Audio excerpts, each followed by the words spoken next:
Recording. There it is. I see it. Hello, everyone. Our Spirit Sessions fam, we love you. Come on in. Let's get together. Let's hug each other. Let's take care of things. How have you been doing in the last month? What kind of things have you been struggling with? I think we've all had a lot of similar struggles. And what does it really mean to stay in the light? What does it really mean to be living in our heart's desires in the weirdest times on the planet? It's kind of exciting in a way. So today we have an amazing guest along with Bex Marie, Rhonda Elliott. We have the amazing Darius Barazandeh, and we are so glad to sit here and get the encouragement and the knowing of what we need to know to go forward. So come on in, join us, share out the show. We are pre recording it for next Sunday, so we'll still be answering your comments when we get there, but it's a pre recorded show and we'll still be there. So, Rhonda, take us away. Thanks.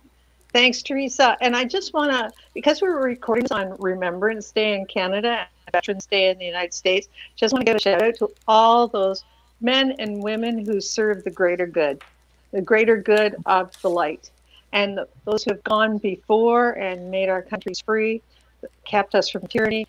Just wanted to shout out an acknowledgement for all those brave souls who have paid the supreme sacrifice for keeping us free and safe and doing their best at very young ages and always go too soon. But thank you all. Thank you for your service to both our countries. So Darius has been on our show a few times, and he's been a spiritual mentor for many years for me since I've seen him on U Wealth Revolution. I know Emily Terrasons looks to him too as one of her first spiritual mentors. He's been in this business a long time, and we look to him and think, he's like the original guy of this modality of bringing forward spiritual truths and people that are working in the healing realms. Darius is the founder and CEO of the U Wealth Revolution, which reaches more than 6 million people in more than 190 countries. That's a lot. That's a lot of people. From near-death experience to breakthrough, Darius was awakened to a gift.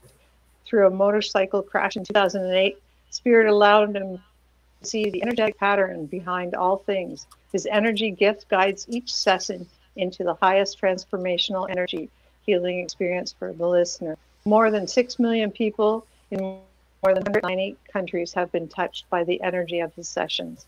Each week, tens of thousands of people are led back to the true knowing of their own hearts, helping the planet and kids beyond the transformational educational U Wealth Revolution has donated more than 51,000 meals to starving children all over the planet. And you can just tap in there. The links are in our bio in the video description here, and you can go to his site, and he has speakers almost every day, and they're always just, you can tap into the ones in his archive and you can see their offerings. Every session is a transformational session because he has his listeners, he has his people that he's interviewing give you that experience. So there's healing in every session with you, right, Darius? We'd just love to hear a little bit more about what's going on. And you wrote a book too, and I just want you to kind of tell us about your book first off, and then we'll get into what we're chatting about, because I was taking a peek at it today. Oh, okay. Yeah. Well, thank you. I'm glad to be here. It's always an honor, and I love and applaud the work that y'all do. So I've written quite a few books, but maybe the one you're talking about is a book I wrote back in '08. Actually, interestingly, was probably about 6 months before I had the awakening experience, and it's called Your Greatest Truth. And the weird thing about this book was that I channeled a story, and the story was about a gentleman that lived in the late 1800s in Norfolk, Virginia. And not a lot of people know about this book. I haven't ever really promoted it or anything. I don't know why. It's waiting for the right time on the planet. But this book got channeled to me through this gentleman's story. And what was really weird about it was that I ended up getting through the character different places in Norfolk, Virginia, where he stopped, and different things that he took along this journey on a late night in 1883. And in that story, I had the whole diagram of the city actually laid out through the story and the character's journey. And I thought, well, that is just weird that these streets were coming in, these places, these landmarks, and everything else. And I went back and I thought, wouldn't it be wild if maybe these things actually existed? And so I looked back at a map, and they were a little different. And I thought, it's just my folly, my imagination. And I took a break from it for a few days, and that whole idea. And then I woke up in the middle of the night and I thought, wait a minute. I was looking at a modern map. I said, what if I looked at a map from, the 1880s? And so I contacted Troy Vallos at the Norfolk Public Library and the Historical Society. They had some maps, and many of the streets had actually existed that were in my book, and everything laid out perfectly according to 1886 Norfolk. And so what the story really was about, Your Greatest Truth, was this connection to your higher self. And this connection to the infinite self that this person discovered through this story. So it's really like a dialogue, a Socratic dialogue with your higher self. And I guarantee you will awaken after you read this book, because you cannot actually hold the same ideas or frequencies when you have that dialogue that goes in through the book. It actually sort of, I tell people, this book has been waiting for you, and it's just now upon your higher self to guide you to its pages. So anyway, I'm surprised you found it, but it's a pretty fun little story. Maybe we should all cool. That book. I want that. Yes. Yeah. I want to write that down. I put the Amazon link in the description too. Yeah. I put it right to the Amazon. Yeah, I'll have to show. I have one sitting right there. There's an Amazon link in there. Oh, cool. Okay. Yeah, Cool. so it's pretty cool. Yeah, I have it all in the bio when it'll all come up. And so quite cool. Do you think maybe this was one of your lives? Yeah. That's what I was thinking. I actually like do. Was that what you're going to ask the same thing? Yeah. I dipped into this life. I had a past life regression that was extremely powerful, and it was probably about a year before my accident.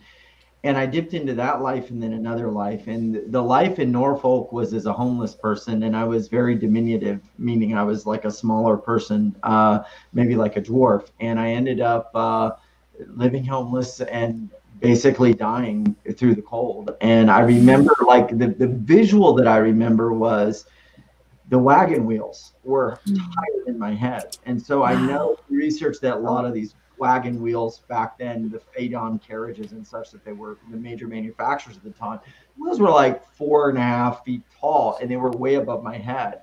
And so when I dipped into this life in that session, I was able to see myself sort of through the eye view, walking in these wagon wheels coming up so high. And then I remember seeing the women wearing those hand warmers, walking, arms clasped with like the man, and in their big bustling dresses and all of that. And so, what I remember was this feeling of just being a complete outsider, completely alone, very self-conscious, sad. It was just one of those existences probably that we've all had, where we really just did not feel a connection to very much. It was a very sad existence, being in poverty. So yeah, I think it definitely was. And I carried the remembrance of that. I think that's what blew my heart open so much, is that that experience really opened me up to just love and feel like I want to be the champion for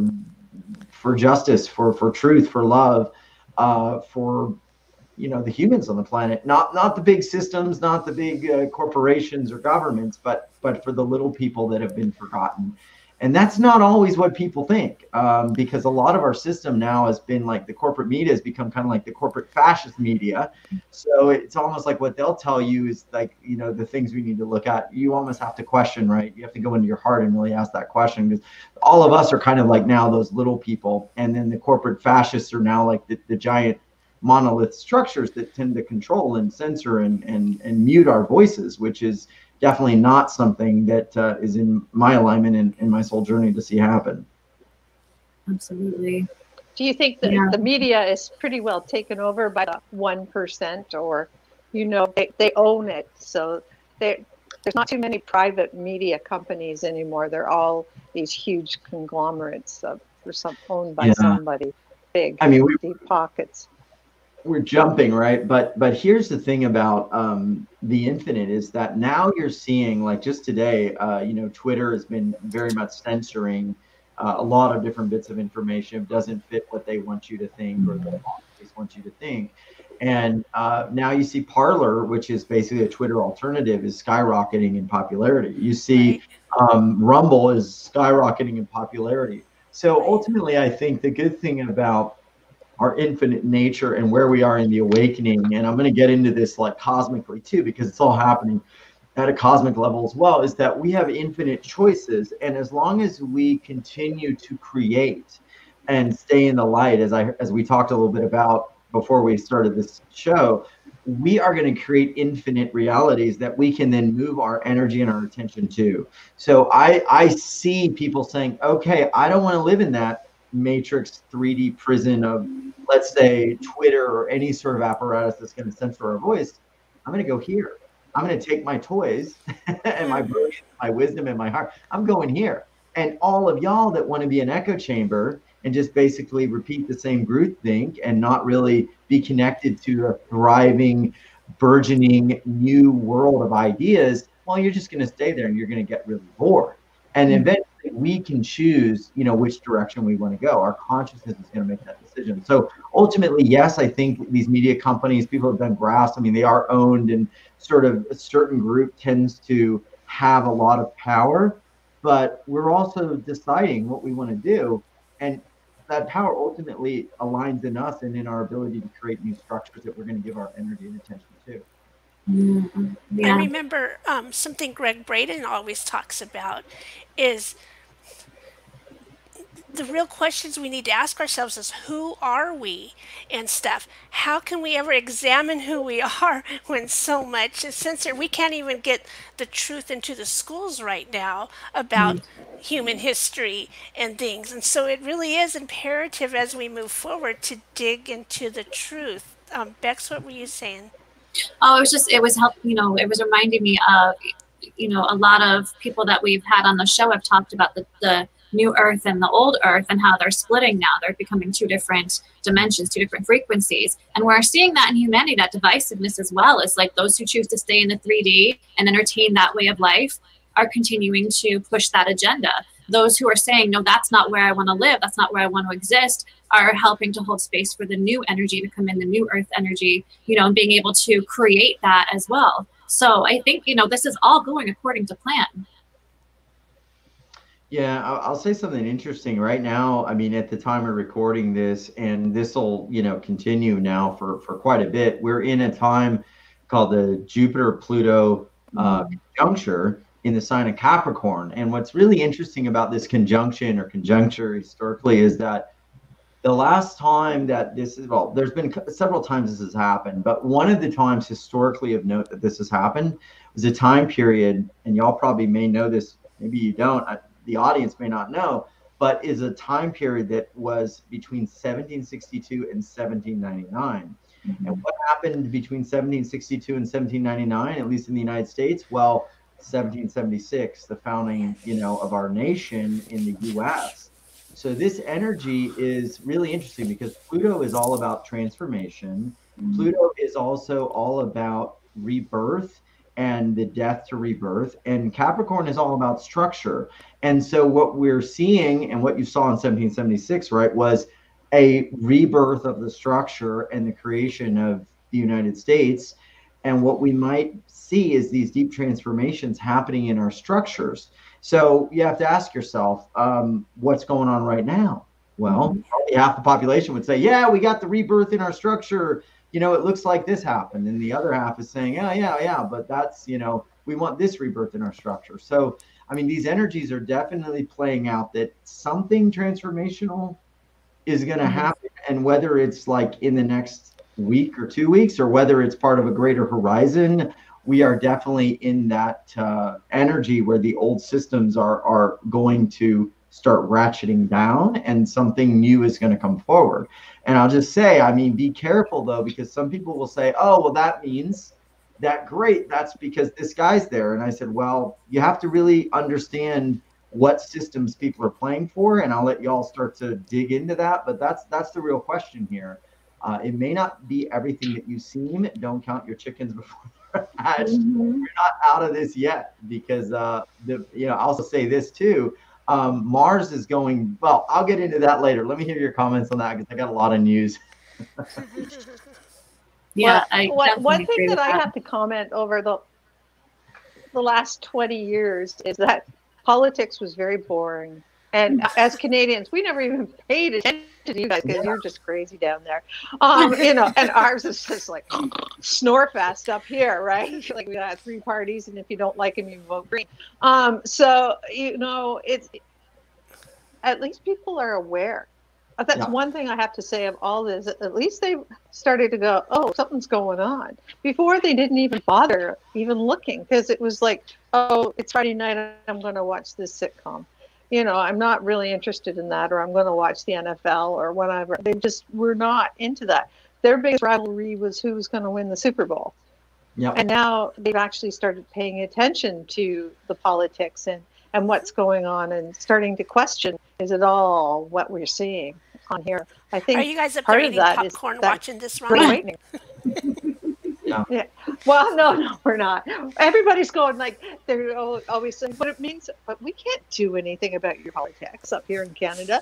It wouldn't be right. It would be like you come in and having a comment on ours. Like, it's none of our business. I'm sorry. I know it affects us, and I know it affects the free world, but truly, we can't really have a say in your politics, nor should we. I mean, really, because in one sense, it's none of our political business, because it's you guys. You're free. You're a sovereign state. We're a sovereign state, and I guess that's where I come from. Canada can't interfere in your politics, and the United States shouldn't be interfering in ours. I know it affects us all, but we all know when maybe in the physical sense, mouse who gets the blank. Yeah, in the physical sense. In the energetic sense, please, I can't go in both. Please send energy. Please hold space for us to come through this. I like that, Bex. Yeah, shine your light. Pray for the world all the time. Pray for the world all the time. Yeah. I like to say what I've been praying for. I mean, because a lot of this, we could be like outcome determinative and say, I want this person to win or that person to win. And then a lot of people say, well, I just want the highest timeline, and that's great. I mean, that definitely, I have some stories around that, but that's really good. I would pray for the spirit of truth to go forward, because that really is going to be one of the broadest energies that we really need to hold to get to the next destination, which is 5D. And when I say the spirit of truth, is that like that anything that is not of the light, anything that is being manipulated, that the spirit of truth unveil the shadow. And so that goes in all areas. I mean, that cuts across all people, all belief systems, all parties, is just allow that spirit of truth to take hold. Pray for that spirit of truth to take hold upon the people that are involved with whatever's going on with the voting, whatever's going on with the governance, whatever's going on with any of these things, because the spirit of truth, if it's not there, then that's where we can see, as we've said, the darker energies keeping their hold on the planet. And that's not going to be 5D. Censorship is not 5D, right? You may not like what someone has to say. You may not like someone's beliefs, but we are not going to have censorship in 5D. I'm sorry, that's just not it. It gets into these two energies, service to self or service to others. And if you are trying to censor or control for your own gain or benefit, or you're in one of the camps that says, yeah, I'm not really sure I like the way everything turned out. Some of these things are suspicious, but my guy won, and I'm so happy about that. Or, well, actually, nobody's won. Let me just say that as of 9/11, which is an angel. Nobody's won. They're trying to put the appearance that somebody has won in order to just create sort of like a psyop that you believe, oh, this guy's the president. But nobody has won. There have not been declarations in the states. No electors have been appointed. And in fact, now there's a number of states going into recount, and a lot of things coming forward, I mean, by the minute. So you really have to step back and say, I just want the spirit of truth to shine in this situation and hold the light, that if it is true, if it is just, if it is of light, that it come in, and that will be the fastest step forward to 5D. And that really is I think the key is in all of this. Yeah, absolutely. Truth is the most important part of this. Absolutely. And I think that, you know, as long as people continue to believe that we're free, that's a huge problem, because we're being shown every day how much we're not free. It's the illusion of freedom that we've been given, but not the true freedom that we deserve. You know, that is our sovereign right. And that's what we're fighting for. That's what we're working so hard for, you know. And this office of the presidential elect thing, what the hell is that all about? I'm just throwing that out there. Like, you can't make up an office, dude. You know? I know. Have you seen all the people on Twitter that are now calling themselves president-elect? It's like Yeah, people are putting that in front of their name, president-elect so-and-so, because it doesn't really, you know, exist right now because it hasn't been called. And anyway, so it's very interesting. But, you know, it is an Angel Gateway 1111 at the time we do this. So I think the key here is that we just tap into a little bit of that higher wisdom, and we allow the people that are sharing their truth to come out. And they are a lot of people coming out now that are just saying, this doesn't smell right, this doesn't seem right. And then you hear people say, well, show me evidence. Well, you go to Twitter, right? And if on Twitter somebody is sharing actually like evidence or information that counters what the media says is the actual truth, they block it. So it's kind of like this funny joke where it's like, show me some evidence. Well, here's some evidence. And then you go to the tweet and it's like, this has been blocked. Yeah. It's like, so you don't want to hear that. So, you know, we'll see. But I think that what we are going to see is either way this goes, we're going to see one group of people very happy and another group of people very unhappy. And from that, I mean, maybe the deeper question is what happens with that and where do we go from there? And, you know, I have some ideas, but I think it's going to be dicey. I'm going to tell you, it's going to be dicey. The Mars energies are in play. Mars is the energy of war. It's going to be dicey. And if things change, whereas they've gone out and this person has taken status and authority without the actual declarations from the individual secretaries of state, which legally is required, and they have assumed this particular title or this particular outcome as theirs, and you have all of this mass excitement, which is really great, but then legally something else happens. What will happen to all of that mass excitement? Where's that going to go?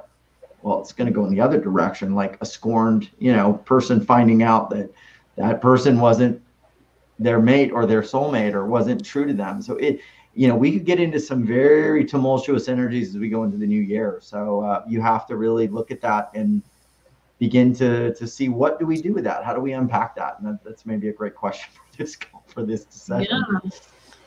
Yeah, absolutely. I know Mars is going direct this weekend, though, which I've been waiting for because, my God, has that been fun.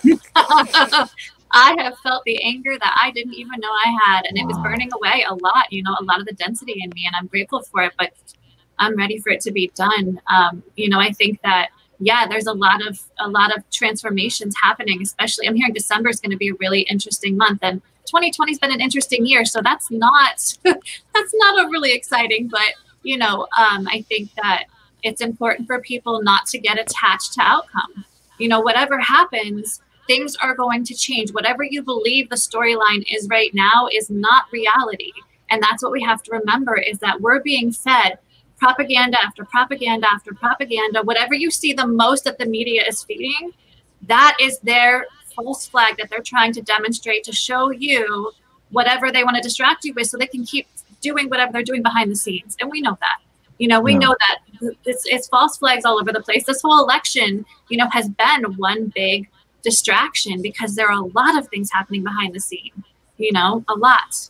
And so we just have to be able to stay in our heart space to the best of our ability, you know, be able to sit with our shit, you know, give ourselves permission to really look at ourselves and say, okay, why is this triggering me? What can I do to face that trigger, acknowledge that trigger, and release it so that I can start to feel more peace and contentment, regardless of the chaos that's happening.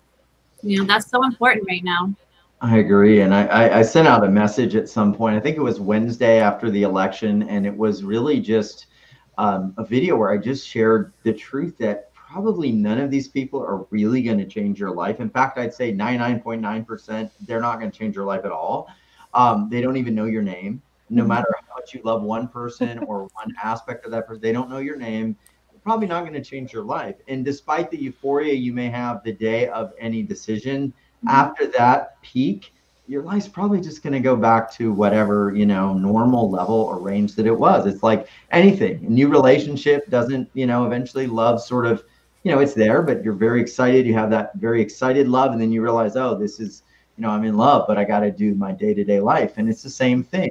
So you really have to look at this and say, okay, well, what am I going to do for myself? What does this mean to me? And put more of that energy inward to your own work, to your own gift, to your own power, to your own truth coming out, besides putting it all into somebody else or somebody else's actions. And, I think you're absolutely right about that, Bex, because the media has been doing that for the last 4 years, creating all of this outrage. I mean, they focused all of this energy on this one person and had people hooked into all of these deeper root issues of anger and fear and frustration and patriarchy and, all of that stuff. And I know people whose lives have literally, they've had heart attacks because they were watching certain media outlets and so panicked about the world that they just thought everything was going to end.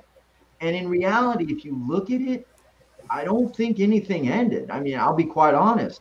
There've been no new wars started for the last 4 years. There's the only other president in our recent history that did that was Jimmy Carter. There have been no increased scaled operations in other countries under this current president. So the stock market's gone up. We've had a lot of good things happen. Sure, we've had things that people don't like, but how many of those hyper created fears actually came true that so many people were promising?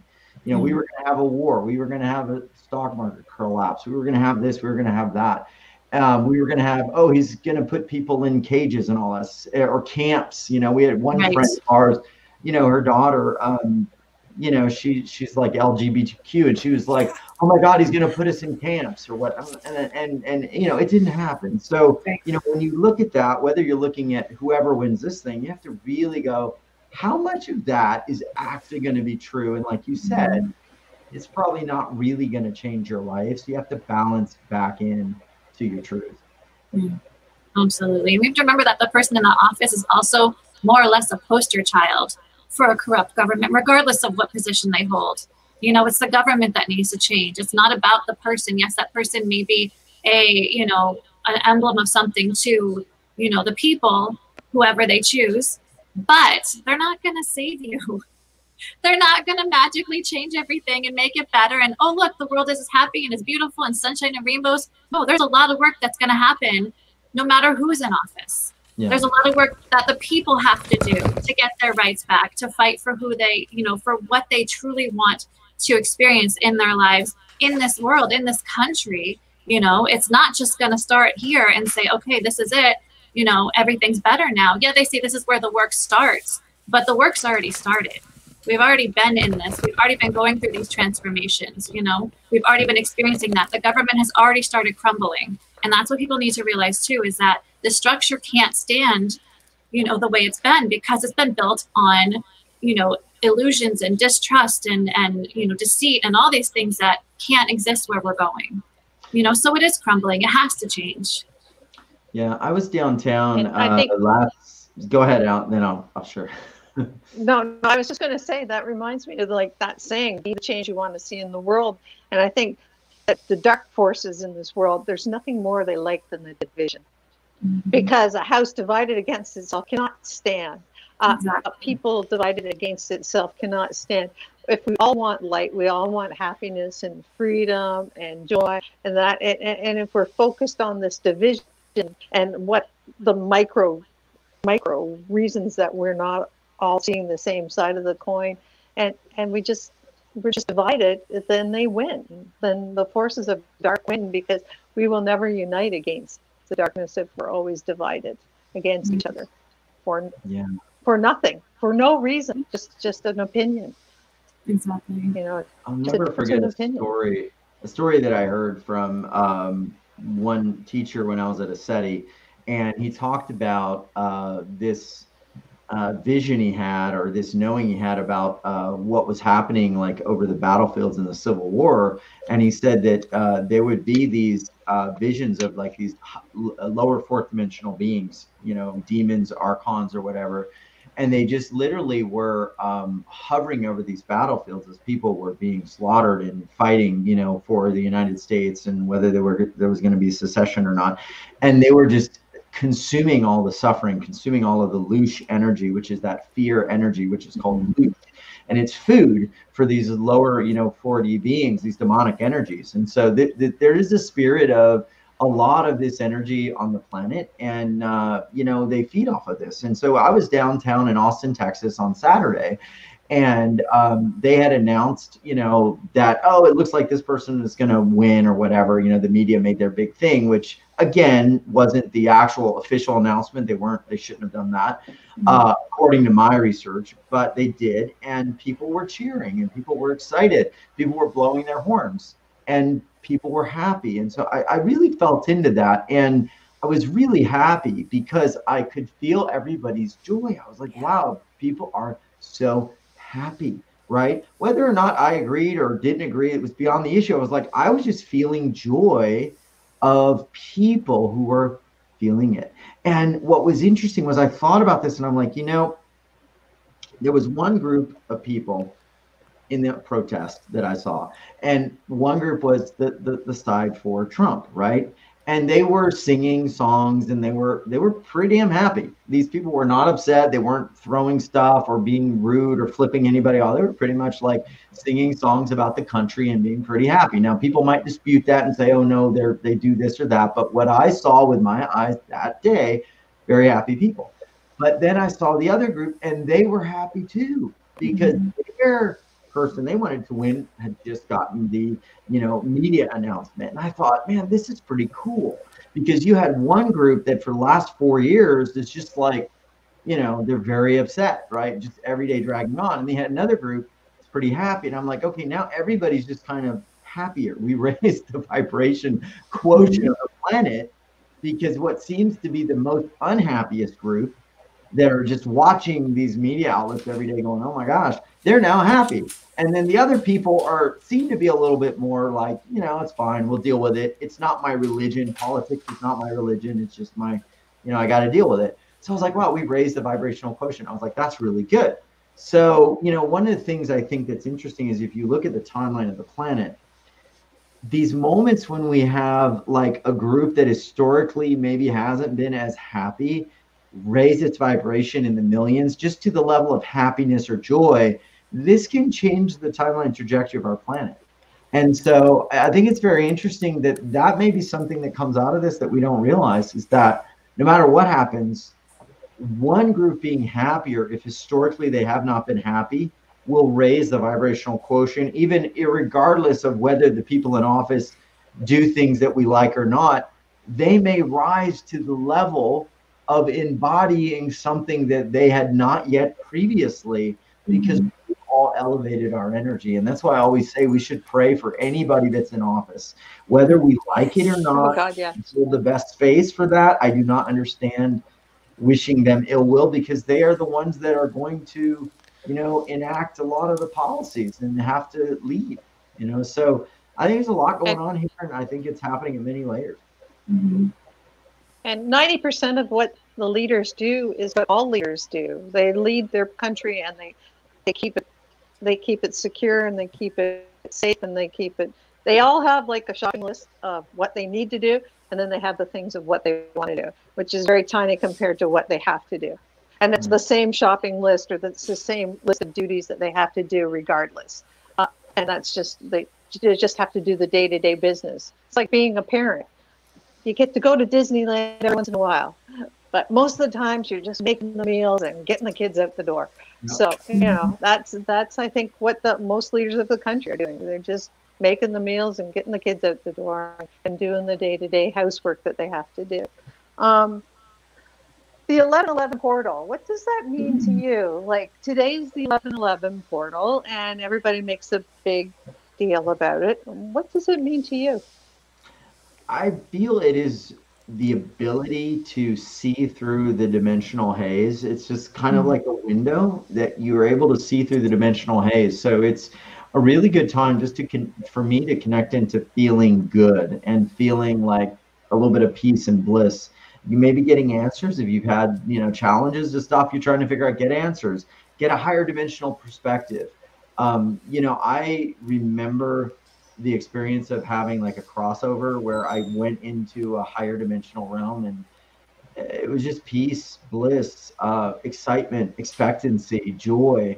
There was no division, no duality. There was nothing. I was everything, but I was nowhere, but everywhere. And in days like this, I mean, this is where, for me, anybody who knows about some of these days and these magical portal type outlets that we have on these days, you just want to unplug from 3D as much as possible. I would not be watching the news, waiting on like what's going to happen with it. Just be like, whatever. Take time in nature, take time connecting, be in a place where you're aligned to something that makes you feel really good, and just allow whatever wisdom. This is the time to get the deep wisdom. This is the time when, the veil or the separation between the dimensions can be thin, and we can have a taste and a knowing from the other side. And so, yeah, to me, it just means you're going to have access and use it. Plug into it just like you might be plugging into your favorite show. Build a ritual around it and just spend time connecting and get the answers. So when this closes and you go back to your life, you are recharged from that higher dimensional energy. Yeah, absolutely. A good day to meditate and connect to the Akashic records or whatever you do. So I love that. Yeah, whatever your practice is. Yeah, you might have many things that you do. Absolutely. Yeah, it's a powerful manifestation day. And I think that, for each of us individually and as a collective, it's a snapshot day. We get to sit in and call in the best version of our lives, the best version of ourselves, anchor that in to get us through, the next year or so.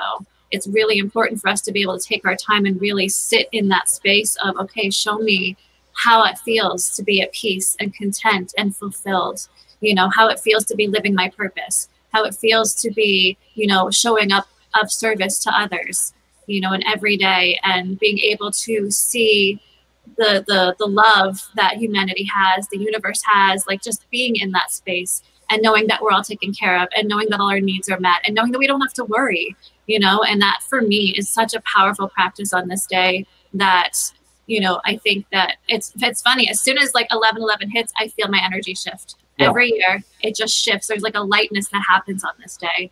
And I think that if enough people bring their awareness to that, we'll see a shift happen much faster in the physical world, in the 3D, because so many people are able to give themselves over to just being in that space of the highest and greatest good. Very cool. Yeah, it is. Darius, what do you think people in general should be doing? Like, just, if you had to give advice to your brother or your sister and they're saying, I'm just feeling so, caught up in all this stuff. If Darius was the ruler of the planet today, what would he give advice to all the citizens of the world who are hooked into all this media stuff? What would you suggest? It's a great question. My first thought, if I was ruler of the planet, I'd resign. I'd be like, I don't want to be ruler. I don't want to be. In the words of Charlie Chaplin. I think the movie was The Emperor or something like that. He said, I don't want to rule over anybody. I don't want anybody to follow me or listen to my mandates or anything. I want to see people free. That movie makes me cry. It's a great clip where Charlie Chaplin is reading this whole beautiful soliloquy and the speech he's giving. It's amazing. But first, I wouldn't want to rule over anybody, but I understand your point. I think that we have to go back to the knowledge of our soul and what we really are. We have to go back to the knowledge of what we really came here to do. And I say, I've discovered my soul genius. I teach a program on how to find that. But I do think there are certain times when you have felt truly alive, truly in your bliss, truly connected to something bigger than you. And it's those moments where it just seems like time stands still, or those days when you're doing something and you almost stop and say, I can't believe this is my life. these are all of these little threads that connect you to your soul and to your truth. And I honestly believe, like, when we all can connect to that and we move into doing that and sharing that, like, the world will work in an amazing way. And I think all of the things that we don't like on the earth will eventually fall away when people are doing that. You know, the ability to corrupt somebody is because that person generally is unhappy, right? And they're looking for something that they can receive from somebody else versus what they have from within. So, you know, if you think about it, it's like, oh, you know, this guy wants more money, right? Because he just doesn't feel good because he never got love. So if he has a bigger house, he thinks he's going to be happier. If he has this title, so he's maybe willing to go beyond his, you know, his conventional ethics to do that. Well, all of that stems from the fact that this soul joy, this truth, is not really connected to. This is not something maybe that person was really trained to look for, trained to understand. Maybe the structures that he worked in were not really aligned to this soul joy. And so we have a whole, like, system, really, I think, that's built without taking this into account, without really aligning people to this or helping people find it.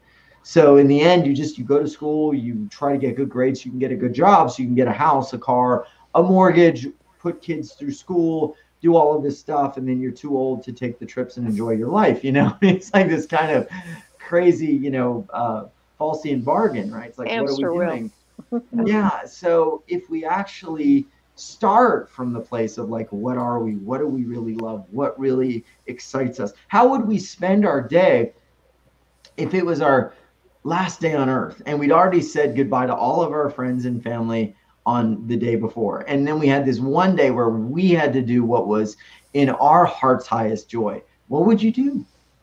What would you spend your time doing? Where would you go? You can snap your fingers and be anywhere. Some people might say, I go to the Egyptian pyramids, I go do this, I'd study ancient cultures. Then figure out how to do that stuff now. You're not doing anybody any good sitting around looking at the news. You're not doing your company any good working a job you don't like. You're not creating more vitality or energy or joy for your body and bringing it into alignment by doing something that doesn't serve you because you went to school for it. I mean, I'm an attorney by trade. I mean, and I don't mind getting into the law right now. There's so much stuff going on, and I'll volunteer and do all sorts of stuff. But if that was my day in, day out life, it would just be too limited, right? I know my life force would be drained. So we all have to make that decision. So to me, it would be ask those questions, really look into that, and then start trying to create 1 minute of your day where you do that or you align to that. And then from there, make it 2 minutes, 5 minutes, 10 minutes, expand it out, expand that scope of time. And eventually you'll see that your life will just dramatically change. And now you're building a life around what really matters to your soul. And even if the world goes to hell in a handbasket, you are going to be aligned to a different reality that will feed you, sustain you, and nourish you no matter what's going on in the world. I love that. And if everybody did that, I don't think the world could go to hell in a handbasket. Yeah. Right. Eventually, yeah. I mean, or it might have to go to hell in a handbasket, fall apart, and then get rebuilt by the people who are connected to their soul. So, I mean, I'm waiting for it, right? Because, like, I've wanted to get into politics. So I'm like, I don't really want to get into this politics. But if it was actually a really 5D aligned earth, I'm like, yeah, I can do that. I've got the law background. I understand a lot of stuff with business and my MBA background. I'm like, yeah, I could rebuild the whole society from that standpoint, but I'm not going to build something that's, you know, right now built on sand. So, you know, I think we will have a time on the other side of it where people who are aligned to their soul and have that purpose will come in and be able to really serve and rebuild something that is totally aligned to that in the world. Very cool. I'm holding space for that. I love it. Yeah, absolutely. That's so wonderful. I guess just want to give a little promo of your show, because you bring forth a lot of healers and a lot of people that help people get into, like, your own programs, but then you bring forth a lot of healers and get people back into their own original blueprint or their own original soul call. So just tell us a little bit about what you do and that's going out here. Yeah, when I was going through a tough time, I had the the motorcycle accident. A lot of people don't know the story, but I went over the handlebars of this dirt bike at about 50 miles an hour, went over the bars, landed head first.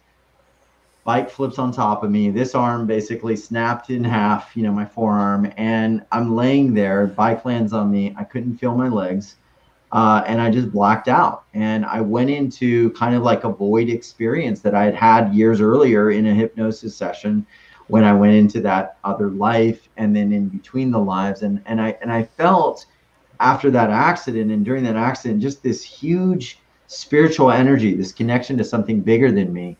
And after that accident, my life just completely, everything fell away. The marriage I was in collapsed and ended, and my business changed. I changed. It was kind of like that big reminder of like, no, you're not this identity. You're not this person. You're not any of that. And so I really started to realize there was an experience that would transform people's lives. To me, more than just like knowledge. Like we could talk and talk, and it's like, yeah, wow, great, all this stuff is cool. But when you have an experience, it's like it viscerally imprints you. It codes you. It creates an awareness that you can't forget. It creates a real connection to something beyond you. And so when I thought about, well, what do I want to do? I'm like, why don't we really build a platform where people can have these kind of experiences, not just talk about these ideas, but have an experience every day, and a different one from people all over the world committed to the same type of awakening. And so that's what we've basically been doing at U-Wealth Revolution for 10 years. We have the largest online, training event in energy healing and consciousness. And every day we have different guests in different areas. We take calls, we help people, we send love, and we also open up an experience that can be between 8 to 10 minutes. And people have had huge transformations. And if you do nothing but just listen to the shows for 40 minutes that week, you're going to have experiences that are going to be outside of this realm. And I really believe like it's in those experiences that you find the bigger piece of all the things you're looking for, the bigger piece of understanding who you are, what you can create in the world, who you've been designed to be. It's in that space where you are no longer trying to solve the problems that you may be facing using the same tools that you've had up to that point. Einstein said doing the same thing over and over again is the definition of insanity if you expect different results. And it's kind of like that.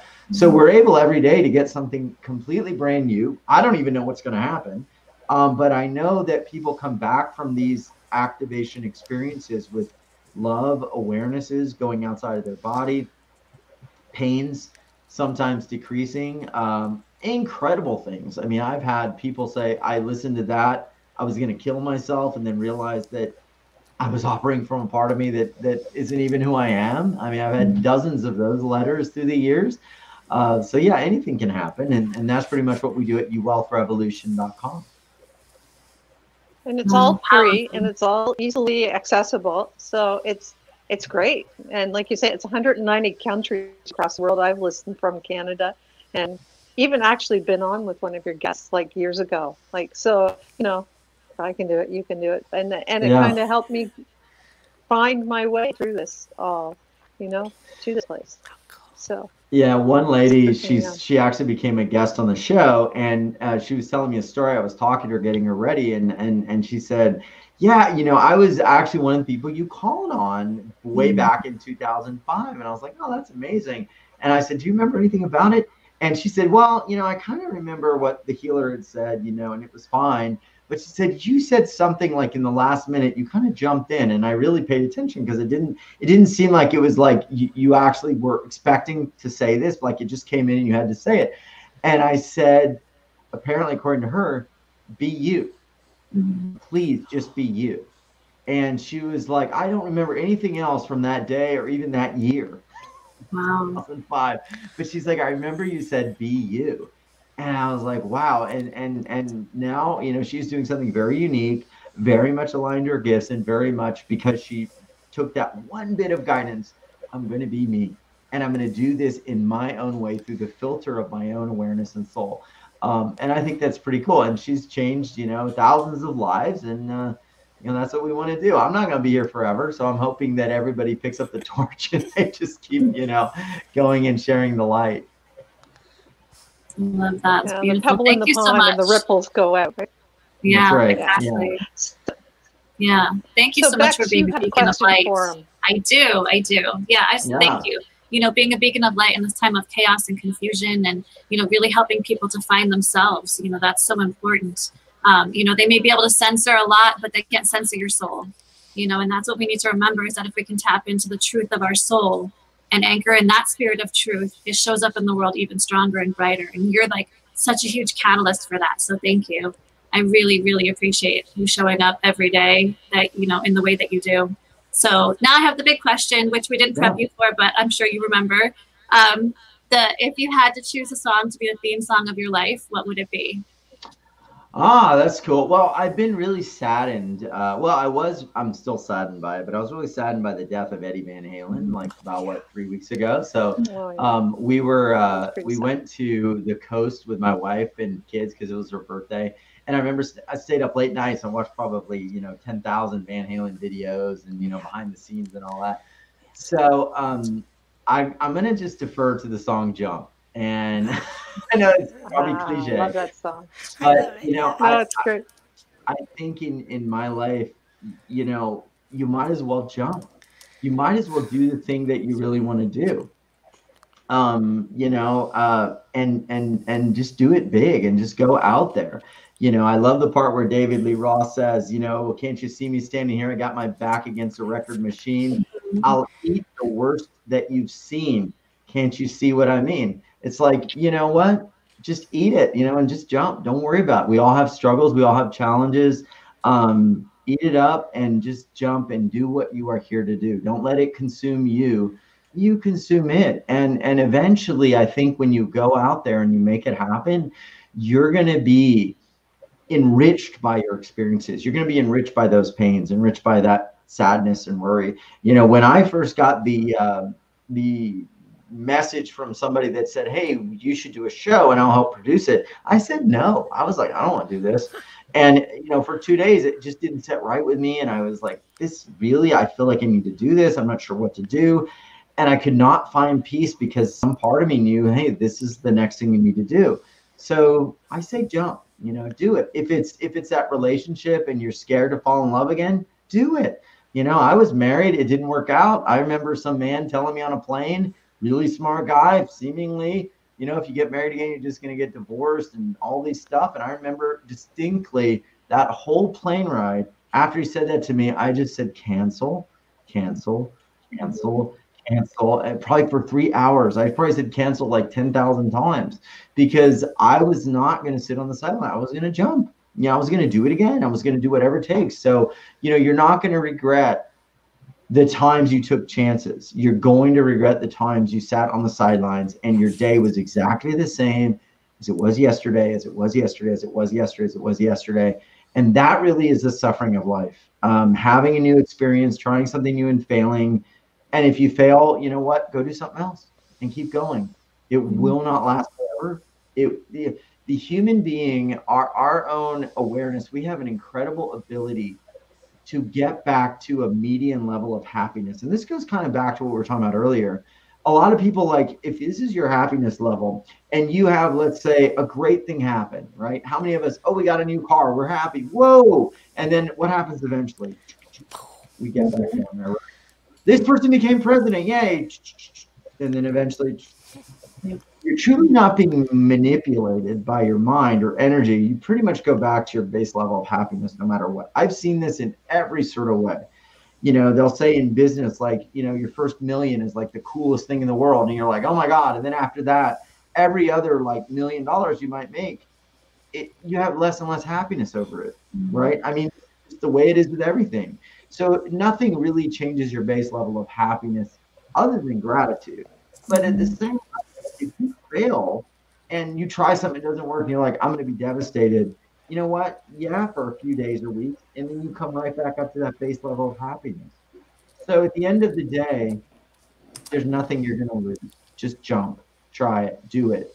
And you're probably going to find that the thing that will make you the happiest is as you look back in your life, your experiences, not money, not things, not accumulations. All of those just become obligations. It's going to be those things that you did where you connected, contributed, and you jumped. Perfect. Excellent. Love it. That's great. Great Great choice. way to go. Great. So, Bex, Come on, what's I the guess hard we don't have question? any announcements. Announcements? Do we even have any? No, we don't have any No, announcements. we don't. So who's on? Okay, this will be Sunday the 15th. So who's coming up next week for you? Who would you want us to watch on your show? Do you know? I am not 100% sure of who's on next week. I'm so sorry. I probably should look at a calendar, but I know one of the things we've been doing is looking at the cosmic energies. And so we kind of know based on what's coming cosmically that we're picking people that have messages that align to that. So yeah, I mean, if you're feeling a lot of ups and downs, topsy-turvy, definitely come into the 5D space that we're creating at wealthrevolution.com because it's a godsend, especially right now. I don't think things are going to quiet down. I do not think that the particular person in the office right now is going to go quietly into the night. He is a counterpuncher, so he's going to be real quiet. And then, the energies of Mars and Capricorn, Pluto, he's going to strike like a lightning bolt. And I think he does. It's going to shock a lot of people because there's a lot of stuff that'll come out. So just be ready. And all the, and I don't want this, but I'm saying a lot of people that are very happy right now, that could turn as well. So I've told people like go inward, be careful. If you live in big cities, be careful. We just don't know. These are a lot of energies that are going to shift things, tear down structures, and they're not always pretty. So just be careful and be aligned to your heart, and maybe reach out to us because that's what we're going to be doing is helping you navigate this time. And a lot of spiritual help and vibration can help you do that as well. I'll say one last thing, like stay in the center, because if you're in the oscillations, like I want this or that, you're going to get jostled like on a seesaw. But if you're at the fulcrum, pretty much your movement is very minimal. It's like you want to be in the eye of the storm, not periphery. So just word to the wise, all for the rest of the year, maybe into 2021 as well. We'll see. Yeah. So next week, everyone, watch Wealth Revolution rather than CNN or Fox.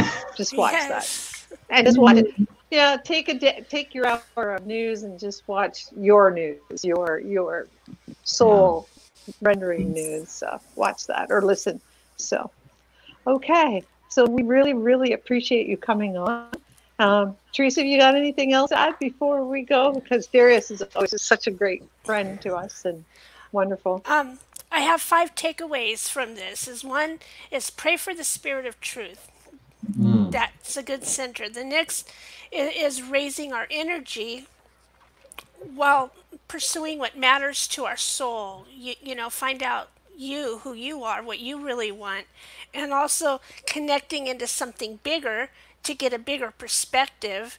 And then, to me, finding your base level of happiness and knowing that that's your base level. And from there, it can go up and down, but this is your center. That's kind of how it went in my brain. That's awesome. I like it. Thank you, I like Teresa. I like it. That's wonderful. Thanks. Well, thank you so much. We're going to say goodbye to you guys, and we'll be, even though we won't be live, we'll be watching, and we'll please comment and share it out, and we will comment and answer your questions. And if you have any questions from Darius, just comment, and we'll get them to him and somehow. And thanks again for watching. Stay tuned and see you on the flip side. Thanks, everyone.